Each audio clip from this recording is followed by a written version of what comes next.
Қазақ дастарханында асқабақтан пісірілген тағамдар көп қойыла бермейді. Оның еті мен дәнінен емдік дәрілер жасалатын халық медицинасында бауыр ауруы емінің бірден-бір шипасы асқабақ жеу екенін біле бермейтіндер де көп. Және де базарларда асқабақтың бағасы қымбат болғандықтан оны күнделікті ас мәзірінде қолдану үшін сатып алушылар да аз. Жалпы асқабақ қандай өсімдік, қазақ жеріне ол қайдан әкелінді, оны қандай ауруларға пайдалануға болады, құрамында нендей дәрумендер бар, бұл жөнінде де нақты деректерді де табу өте қиын.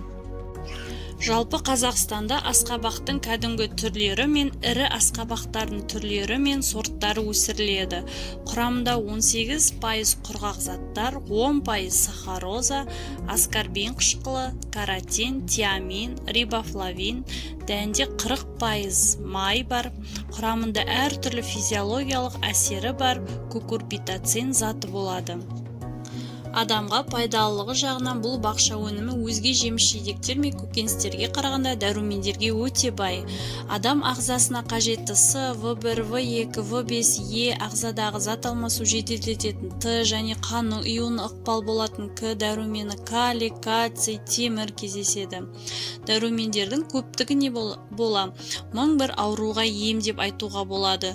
Көру нашарлағанда, қаназдық, артық салмақтан тағы да басқадан арылғысы келетін, таптырмайтын ем болып табылады. Шлактан тазартып, зат алмасуды да тұрақтандырады. Ауа райы мен топырақтың жағдайын талғамай өсетін болғандықтан, өсіргенде химиялық препараттарды да қолданбайды. Өз күшімен өсіп шығады. Дәрігерлер қауымы жүрек әлсіздігінен жүдегендерге ем ретінде асқабақтың жұмсақ майегін отқа немесе суға күйген науқастарға жарасына таңуға болатынын да айтады. Асқабақтың несеп жүргізетін және ыстықты түсіретін қасиеті де бар екені белгілі. Асқабақ шырын балға қосып жатар алдында ішсе, жүйке жүйесін тыныштандырып, ұйқы дәрісі секілді әсер етіп тыныш ұйықтайтын боласыз. Жүкті әйелдердің жүрегінің айнығанын асқабақ шырыны басады. Ағза жүдегенде, әлсіздік кезде асқабақты сүтпен дайындап, қаймақ, май, жаңғақ, бадаммен қосып жеуге болады. Асқазан ішек жолдары, асқазанның шырышты қабатында дерт болса, асқабақтан езбе дайындап ішіңіз. Бүйрек ауырғанда тәулігіне жарты стакан шырыны немесе қайнатылғанын жейді.